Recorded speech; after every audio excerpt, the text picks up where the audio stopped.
Bom dia, pessoal. Então, hoje a gente vai falar sobre o Evangelho no Lar e a importância dele e como fazer, né? Então, a importância e o passo a passo de como fazer o Evangelho no Lar.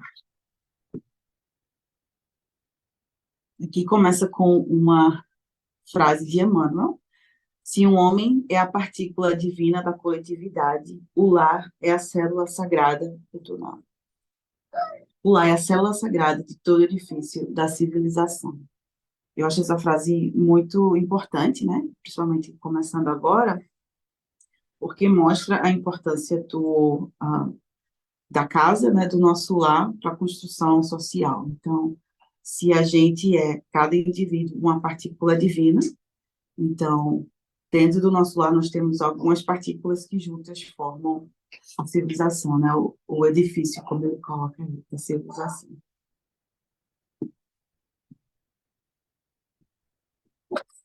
E falando sobre a importância do lar na educação moral. Eu estava com algumas notas aqui. Um momento, vou pegar só minha mão. Mas, basicamente, falando sobre a importância do lar, o que a gente vê é a importância da família, né? Dessa construção moral que a gente, junto com o Evangelho no lar, vai ser capaz de construir. Bem,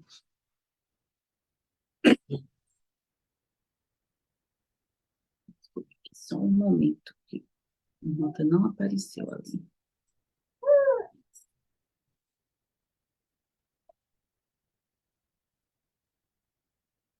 Mas é isso mesmo. Junto com a construção do lar, na construção, junto com o Evangelho segundo o Espiritismo e junto com Jesus no lar, né? Você fazer o Evangelho no lar, no livro Desafios de Educação, de Raul Teixeira, ele traz alguns exemplos de como a família, sendo o berço que recebe esses espíritos que estão reencarnando, né? A importância da família e colocar esses espíritos no caminho de Deus, né? Então, desde o início, quando aquela criança entra na família, e muitas famílias existem que não estão percebendo essa responsabilidade, né? A gente vê as consequências sociais, a gente vê as consequências na vida das pessoas. E aí a chamada do livro também é mostrando quando a gente traz Jesus para dentro de casa, o Evangelho no lar, sendo a parte disso, a gente consegue dar essa base para o lar e para essas crianças, para esses espíritos que estão retornando para a vida terrena, né? E fazer essa diferença. Desculpa te interromper, vai ficar aparecendo você duas vezes aqui.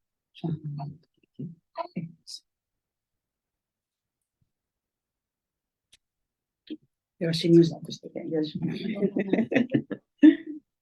Interessante, Paulinha, que você falou, a criança quando chega, e antes de nascer mesmo, o espírito, família que faz o evangelho no lar, já vai frequentando, quando nasce ele já vem com aquele, já conhece todo mundo, o pai, a mãe, a avó, e já está naquele ambiente de oração, já tem aquele escudo, né? Protetor.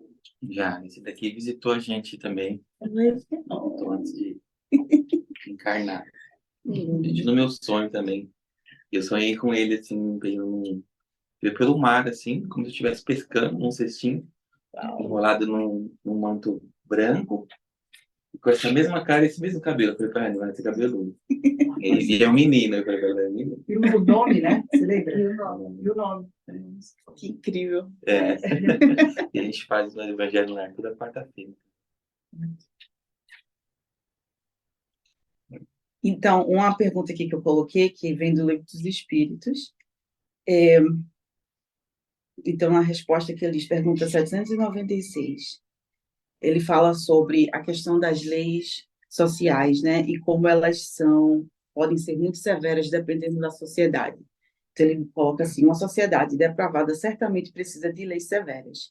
Infelizmente, essas leis mais se destinam a punir o mal depois de feito do que a lhe secar a fonte. Só a educação poderá reformar os homens, e então não precisarão mais de leis tão rigorosas. Então, e colocando, né, nesse caso, a relação disso com o evangelho lá, é a questão da prevenção dos erros, vamos dizer assim, de você e construir essa base em que você está mais conectado com o evangelho, está mais conectado com o seu crescimento, o crescimento da sua família, e dessa maneira você consiga evitar essas punições, vamos dizer, né, que ele está dando exemplo aqui, que a sociedade cria, relacionada à falta, vamos dizer assim, de conhecimentos morais, né, dentro daquele ambiente. Não está passando.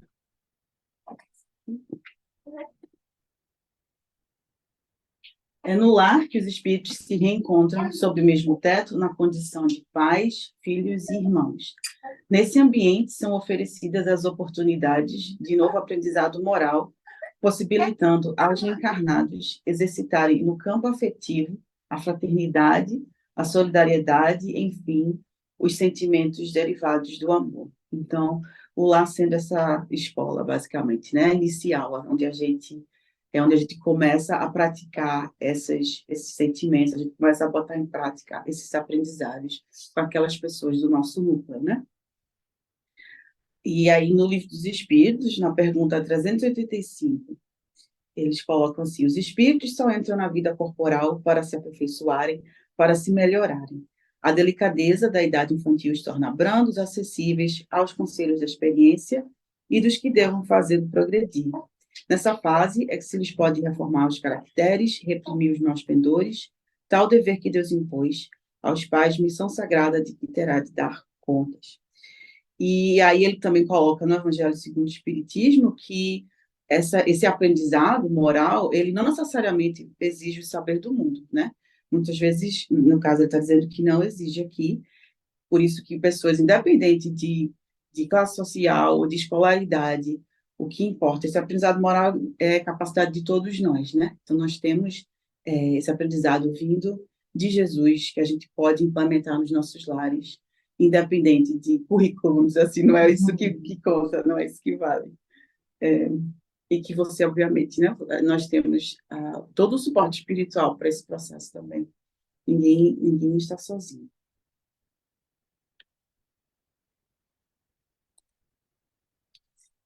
E aí a gente tem família como função educadora e encarnação como oportunidade de evoluir,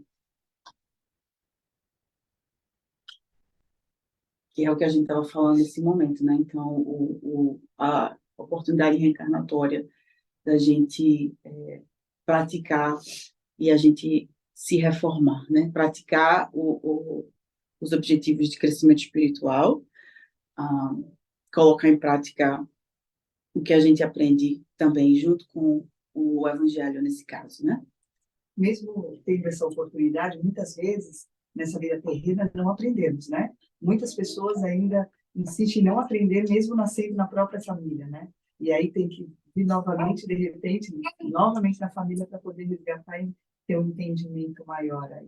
Uhum. A gente vê, hoje em dia, nos lares, né, algumas gerações que não respeitam os pais, que não... Então a gente percebe que não aproveita a oportunidade, né, desse reencontro e de realmente ter a oportunidade de evoluir. A gente percebe isso, né? Uhum. Isso. E aí eu acho que essa que é a parte importante nessa questão da prevenção, vamos dizer assim, né? De quando você tem esse hábito, que você começa a construir o hábito, né, de trazer o evangelho para o seu lar, ele começa a transformar as pessoas no seu lar. Você se transforma em aquelas pessoas também, né? Então, a punição não vai surgir. Os problemas que poderiam acontecer na adolescência ou na fase adulta, você consegue já ir manobrando para não chegar nesse ponto. Você vai protegendo, né? Você evita, né, criar mais dificuldades que talvez nem estavam no seu plano encarnatório, mas você acaba se envolvendo.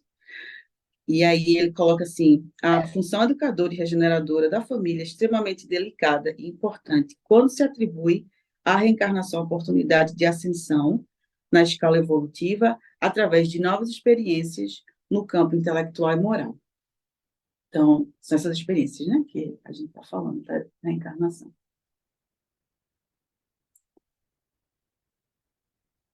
E aqui tem outra frase de Emmanuel: a melhor escola ainda é o lar, onde a criatura deve receber as bases do sentimento e do caráter.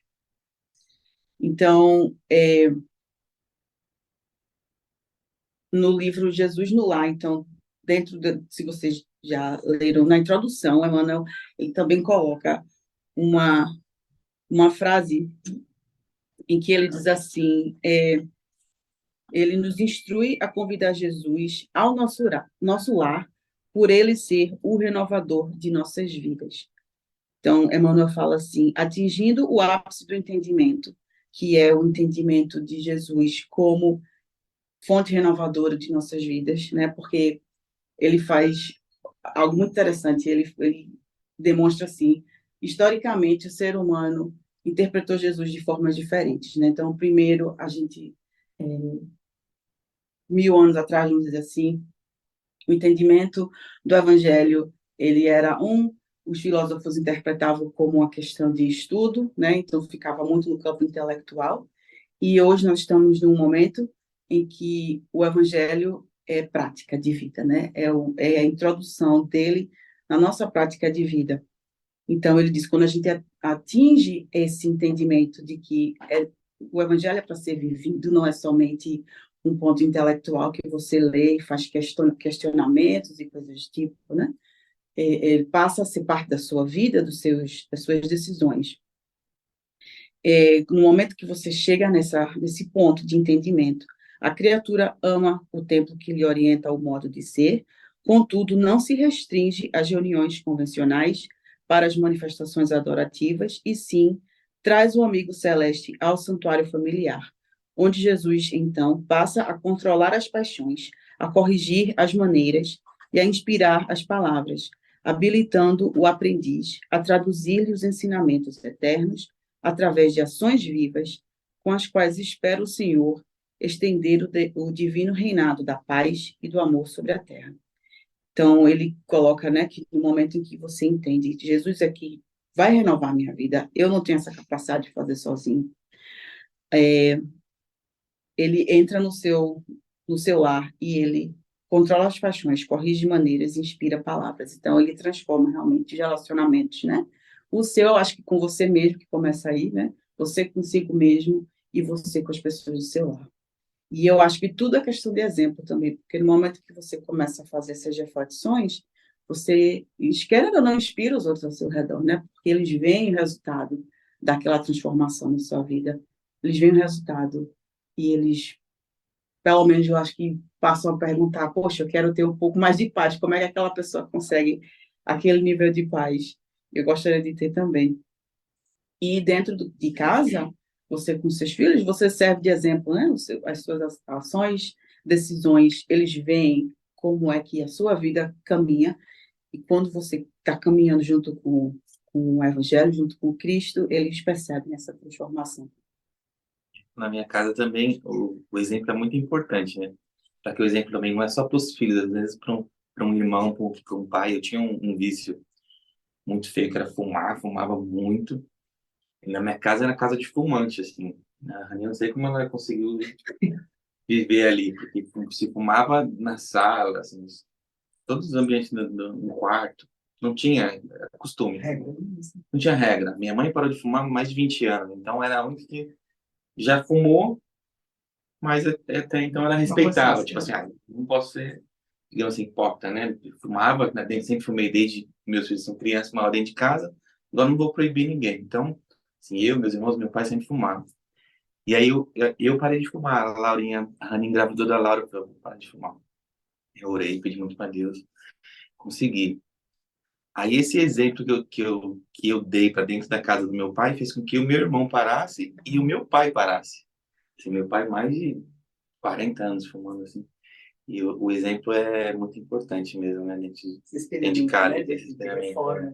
Então não é só para os nossos filhos, né? Às vezes o exemplo também é indicado quando a gente quer evoluir, quer melhorar, né? Que eu acho que esse é uma reforma mesmo, uma reforma a gente querer largar o vício, né? Porque o vício, ele É muito difícil, destrói, é difícil de largar. E aí eu vi que eu evoluí, né?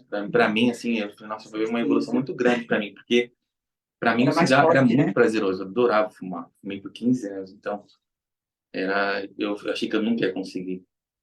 Tem filho espiritual da família também, deve ter ficado bem feliz. Verdade. E mostra a superação também, né? Foi totalmente possível que você fez o esforço, o trabalho difícil, porque é difícil. Eu conheço muita gente que vai e volta. Uhum. E realmente é inspirador, com certeza.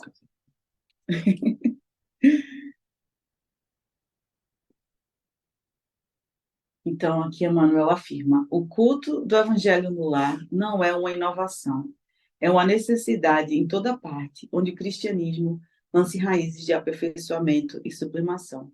Isso também está no livro Jesus no Lar, eu acho que é o primeiro capítulo que fala de Jesus indo para a casa de Simão Pedro para fazer o evangelho no lar, né? Então, já aquela prática entre eles, entre os apóstolos de Jesus, de trazer o evangelho para o estudo diário de transformação na vida das pessoas. E aí, deixa eu ver aqui se eu tenho a frasezinha que fala sobre isso aqui.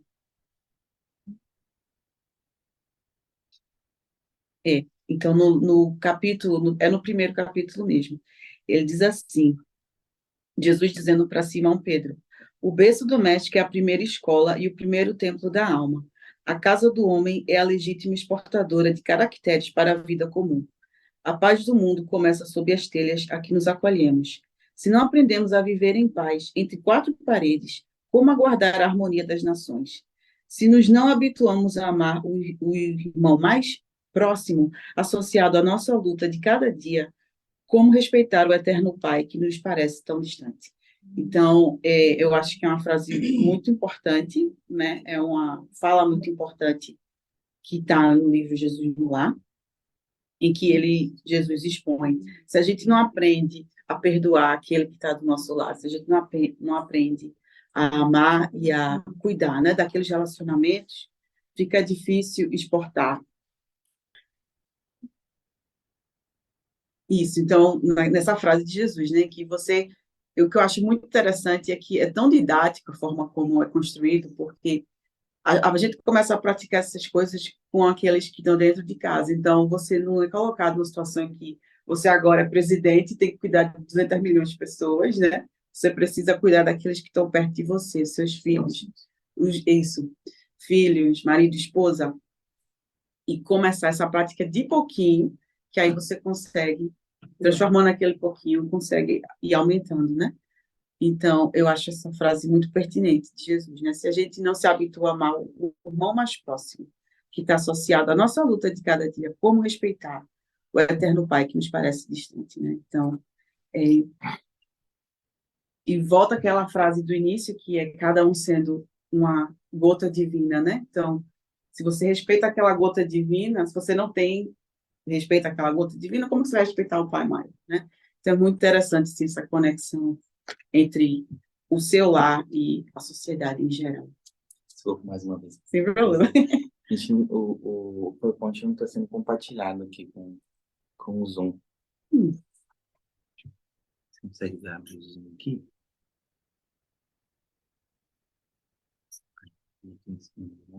Uhum.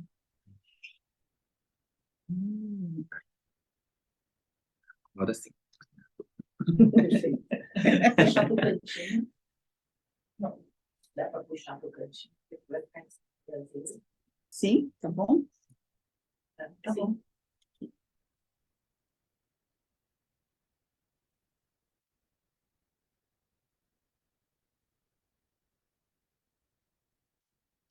E aí tem mais uma frase. Quando o ensinamento do mestre vibra entre as quatro paredes de um templo doméstico, os pequeninos sacrifícios tecem a felicidade comum. E então, eu acho que essa questão, quando ele fala dos pequeninos sacrifícios, essa questão de você fazer o que é necessário, em vez de fazer o que você quer, né? Então, dentro de casa, às vezes, existe desarmonia, é normal, as pessoas, às vezes, se desentendem, tem estresse, tem coisa do tipo. Então, onde é que você vai fazer os pequenos sacrifícios para tornar o seu lar mais agradável, né? E as pessoas dentro dele mais felizes. Então, é muito essa questão de você se doar, né? Que eu acho interessante nessa frase. E é algo que é possível quando você tem um embasamento maior do evangelho no lar, né? Quando você traz ele mais para dentro de casa, fica mais fácil entender o que significam esses pequenos sacrifícios. Será que eu vou entrar na briga aqui, eu vou começar a gritar, eu vou começar a falar alto, ou eu vou tentar me acalmar, tentar controlar, vamos conversar então depois, já que os ânimos estão muito esquentados, vamos tentar resolver isso de uma forma mais tranquila, né? Então, onde é que a gente faz esses pequenos sacrifícios? Vocês querem fazer algum comentário, alguma coisa? Colocação.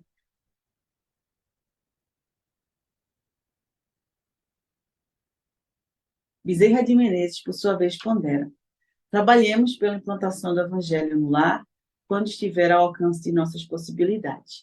Trazer as claridades da Boa Nova ao tempo da família é aprimorar todos os valores que a experiência terrestre nos pode oferecer. Eu acho que em casa, né, a escola. Lá você está estudando. Uhum. E fora de casa, as provas que você vai viver no dia a dia. Né?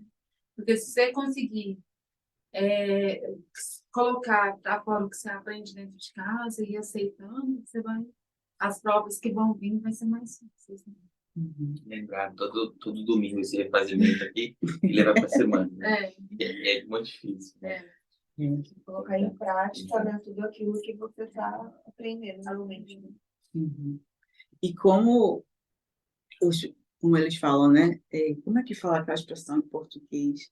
Costume de casa vai à praça, né? Então, o que você faz em casa, ele reverbera, né? Fora de casa também. Então, é muito clara a conexão entre todos os seres encarnados e desencarnados que a gente percebe com essas falas, né? Então, por que é que trazer o evangelho para casa é importante? A questão de orar e vigiar. Então, tudo isso é prática que você vai desenvolvendo para o seu costume de casa ir para a praça da melhor forma possível e não ficar muito exposto. Pelo contrário, né? Os problemas que talvez existam dentro da sua casa que acabam afetando você, o seu relacionamento com as pessoas fora de casa também, e vice-versa. Então, realmente, e no mundo que a gente vive, onde a gente está vendo muita separação, muita tensão, e fazer essa reflexão também, né? Então, como é que a minha casa, como é que a minha atitude pode transformar? Pouquinho, né? Nem que seja o meu vizinho, ou que seja o meu trabalho, a pessoa que trabalha comigo, que eu possa, pelo menos, construir um ambiente que isso, mais As pessoas agradável. fazem o contrário, né? Elas são boas fora de casa, e aí dentro de casa são outras coisas, né? E aí não, né? A gente tem que começar primeiro com a gente, depois dentro de casa, e aí refletir fora de casa, né? Uhum. Aquela melhoria. E não você ser bom fora de casa, e aí dentro da sua casa você trata mal, você Porque tem liberdade, né? Exatamente. E aí realmente vem à tona o que é. Tá? Exato. Então, assim, é o contrário. Né? A gente tem... Isso mesmo. Me parece tão comum essa fala, mas é muito mais difícil realmente nas atitudes que a gente percebe. É comum, a gente ouviu 1000 vezes falar que a caridade começa dentro de casa, mas a prática, que é o que, né, a incongruência do que falamos muitas vezes e das atitudes, né? Só complementando. Desculpa. Não, você mas... Segundo André Luiz, os espíritas, em particular, precisam compreender a necessidade do culto do evangelho no lar. E aí tem aqui uma continuação, pelo menos semanalmente, é aconselhável se reúna com os familiares ou com alguns parentes capazes de entender a importância da iniciativa em torno da doutrina espírita, à luz do Evangelho do Cristo e sobre a cobertura moral da oração. Então, pelo menos uma vez por semana, né, você fazer o Evangelho, que também eu acho que faz parte daqueles pequenos sacrifícios. Às vezes a pessoa está cansada, ou então, vai chegar a visita, né? E a gente tenta se organizar, então como é que eu consigo fazer o pequeno sacrifício de parar por algum tempo e trazer Jesus para lá, basicamente, com o Evangelho.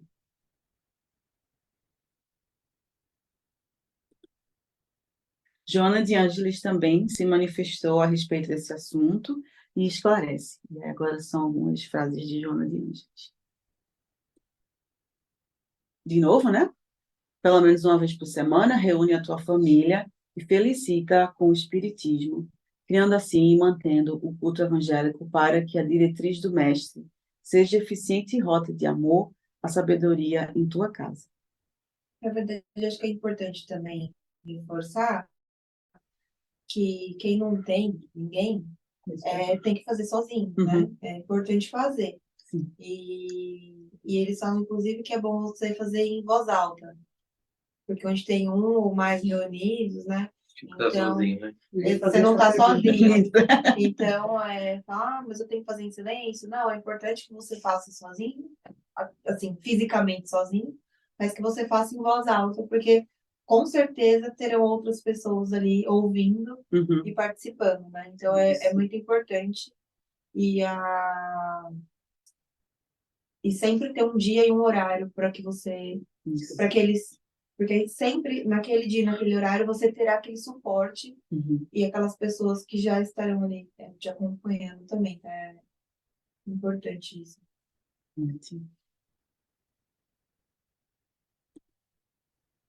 E prossegue. E se desejares felicidade na terra, incorpora ao teu lar, criando um clima de felicidade geral. De novo, né? Voltando para o seu lar, fazendo dele aquilo que você quer ver fora dele, né? A prática, a ação, é muito assim focado na ação e na prática, né? Que é uma coisa que a gente... eu vi uma palestra de Vateles, a gente é acostumado a reclamar muito, né? Mas a gente também não age muito para transformar, né, aquela reclamação e procurar resolver aquele problema. Acende o sol do evangelho em casa, reúne-te com os teus para orar, e jamais triunfarão trevas em teu lar, em tua família, em teu coração. Eu acho essa frase muito importante, porque essa parte das trevas em casa, em nenhum momento ela está dizendo, olha, você não vai passar por dificuldade, né? O que ela está dizendo é a maneira como você vai enfrentar vai ser totalmente diferente. Então, em vez de você criar aquele monstro, e eu acho que é uma coisa que eu já ouvi muita gente falar que, quando eles eram mais jovens, um problema acontecia e era o caos, né? Era o fim do mundo. A pessoa vai ficando mais experiente, vai aprendendo mais, e o mesmo problema aparece de novo, você já não vê com os mesmos olhos, já não é mais tão desesperador. E eu acho, pelo menos do que me falou, ele já me corrige se eu estiver errado, é a prova. Assim, você passou a primeira vez, vamos ver a segunda, se você consegue passar da forma melhor, que você não tem que passar mais por isso. É por isso que nosso planeta é uma escola. E você vai ter. Quando erra, repete a lição. Vai para a prova final, vai para a recuperação. E, graças a Deus, a gente tem a chance, quando não consegue nessa, olha, repete muitas vezes a mesma situação, você vai ter que voltar, vai passar de novo um pedacinho lá da mesma situação, até aprender, né? Graças a Deus que a gente tem, né, oportunidade. E a esse espelhamento, minha mãe faz há mais de 20 anos evangelho. Quando eu era pequena, eu falava, nossa, ela tem que sempre sair com meu pai para fazer, e ela sempre convidou. E nunca foi desperto o evangelho em si, mas a luz que traz para o lar, minha mãe até hoje ela faz. E é engraçado porque a gente não, pequenininha, a gente via aquilo, né, fazia bagunça, a gente saía, mas, nossa, esse horário, mamãe, vai se reunir? Vai? Então a gente sempre perguntou, e sempre foi realmente a luz no lar, sempre foi edificado e, né, sustentado pelo Evangelho. Hoje a gente começa a compreender com a maturidade, que é o que você falou. E é essa questão, a gente, quando eu acho que eu já ouvi também falar que Chico, ele lia o Evangelho segundo o Espiritismo várias vezes, começava e terminava, porque a gente nunca vê tudo, né? A gente lê uma parte, então na primeira vez que lê você entende alguma coisa, mas na outra passa despercebido. Na segunda que você lê, você já encontra algo que você não tinha percebido antes. Espera aí, agora porque você somente está transformando, né? É igual Você... filme, né? Às vezes você lê várias vezes, ou assiste. É que nem aquele filme A Cabana, que ele é muito espiritualista, né? Ele, cada vez que você assiste, você entende de uma mensagem assim, completamente diferente. Você fala, caramba, mas era sobre isso, e você viu de uma outra forma, assim. E fala muito sobre orar, vigiar, não julgar, sobre todos os ensinamentos que a gente tem que ter na vida, assim, que vai passando, né? Em cima de uma coisa muito forte, mas que é a vida, né? Então é bem isso mesmo.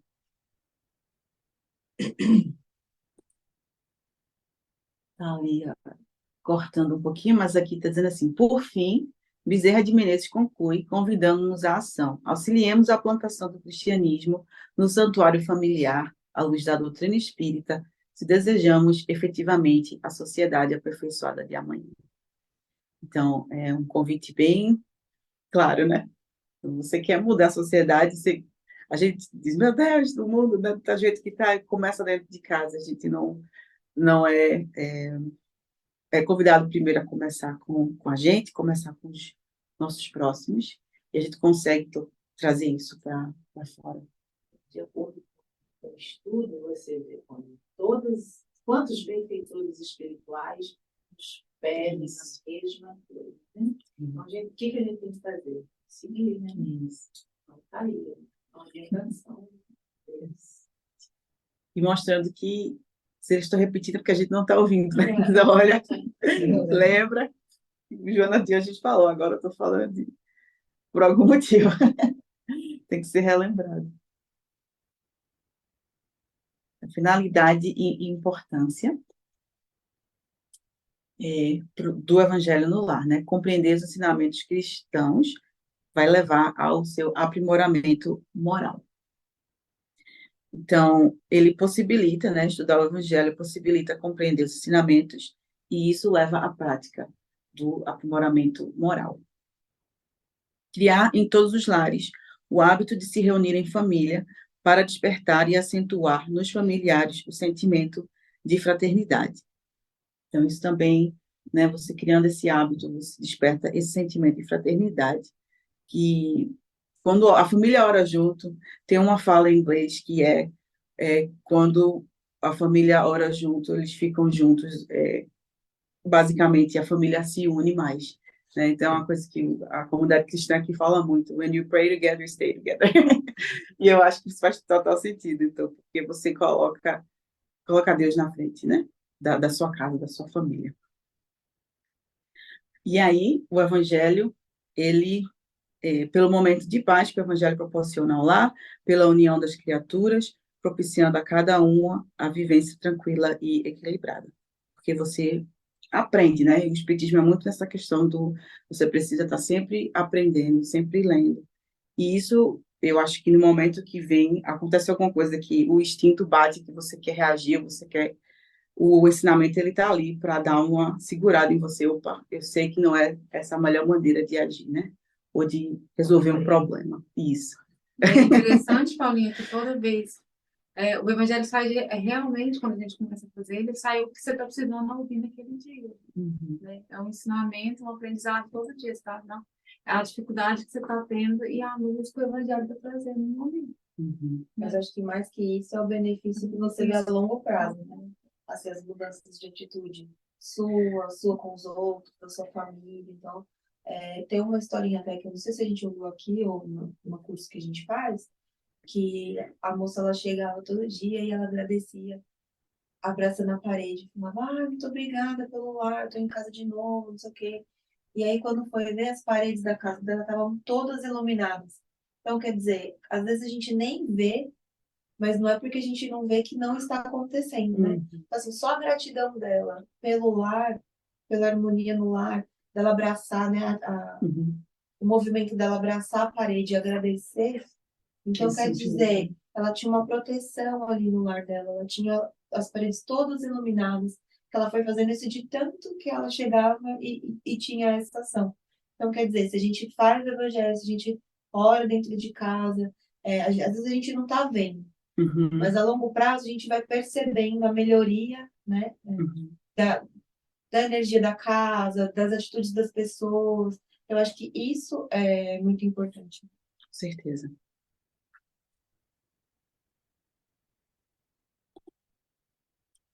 E aí tem mais algumas razões, né, para a importância. Higienizar o lar por pensamentos e sentimentos elevados. Quando você faz o Evangelho lá, você consegue fazer esse processo de higienização. Você está trazendo benfeitores para dentro da sua casa, que também vão, provavelmente, doutrinar, ajudar espíritos que estejam ali também com você, né? Ou levar eles, não sei, talvez um ou outro, dependendo da situação. e facilitar no lar e fora dele um amparo necessário, porque você está trazendo Jesus para a sua vida, vai ajudar não somente no lar, mas na sua vida em geral, né? E também eleva o padrão vibratório dentro de casa, porque vocês estão orando, vocês estão refletindo, a sua frequência vibratória está alta, porque você está conectado com bons pensamentos. Então, isso eleva o padrão vibratório na sua casa também. E aí, como fazer? Agora é a lista do como fazer. Eu acho que a gente tem só alguns minutinhos, né? Acho que vai dar certinho aí. Certo. Escolha na semana um dia e horário em que a família possa se reunir durante mais ou menos 30 minutos. Crianças também podem fazer parte da reunião, está dizendo aí. E eu acho que já tem um evangelho para criança, eu acredito que a Fábio criou, talvez se algo que ajude também na interpretação, né? Original do evangelho, para ficar mais fácil para eles. Pode ocorrer a presença de visitantes ocasionais, e neste caso podem ser convidados a participar. Há a possibilidade da reunião ser realizada por uma só pessoa, como ele falou, o roteiro a ser seguido é o mesmo. Que é interessante, né? Quando Jesus disse, quando um ou mais se reúne em meu nome, ele não está dizendo os encarnados se reúnem em meu nome, ele está dizendo um ou mais são encarnados ou desencarnados. E eu acho que tem uma história também de Chico, que ele disse que ele fazia o evangelho e ou ele fazia a palestra e nunca tinha ninguém, mas aí quando Emmanuel abriu o olho dele, estava cheia a sala, ele só não via, né? Inicialmente. Então, roteiro aqui. Tá cortando, mas aí é assim, início da reunião, prece simples e espontânea, né? Então, quando você vai começar, inicia com uma prece simples e espontânea. Você faz a leitura do Evangelho segundo o Espiritismo, começar desde o prefácio, lendo um item ou dois sempre em sequência. Então, no caso, você marca, né, a página onde você parou para você continuar na semana seguinte. Depois que você lê esse item ou dois itens, um comentário sobre o texto lido. Devem ser breves e contando com a participação dos presentes, evidenciando o ensino moral aplicado às situações do dia a dia. Então, você abriu, leu, né, começa do prefácio, e aí cada um fala o que entendeu, né, e como é que você pode aplicar isso. Sim. Alina, é muito importante prestar bastante atenção no início, na prece simples e espontânea. Uhum. Porque quando você está envolvido, você está com o coração amoroso com seus familiares ou sozinho, você silenciando, né? Você vai sentir a influência do seu mentor. Então, é ele que vai ali naquele momento te envolver e aquilo vai brotar do coração, vai sair até as palavras dele. Isso é muito importante, porque a prece pronta é válida, com certeza, desde que seja feito do coração. Mas a espontânea, você entrega, você fica sendo um instrumento do seu mentor. E quando a família está muito unida, muito assim, espiritualizada, já conectada, os mentores eles utilizam um ou outro para dar uma orientação para aquele dia, da semana. É muito importante essa conexão, porque o Evangelho é uma conexão, é um intercâmbio das dimensões para receber a orientação através daquela leitura aberta aleatoriamente, como a Ruth falou, a gente abre, cai realmente aquela coisa que você precisa ouvir e utilizar aquilo. Alguma coisa está pedindo aqui, né? Uhum. Então, vou prestar atenção. Então, é muito importante essa leveza para receber do alto a orientação. Ótimo.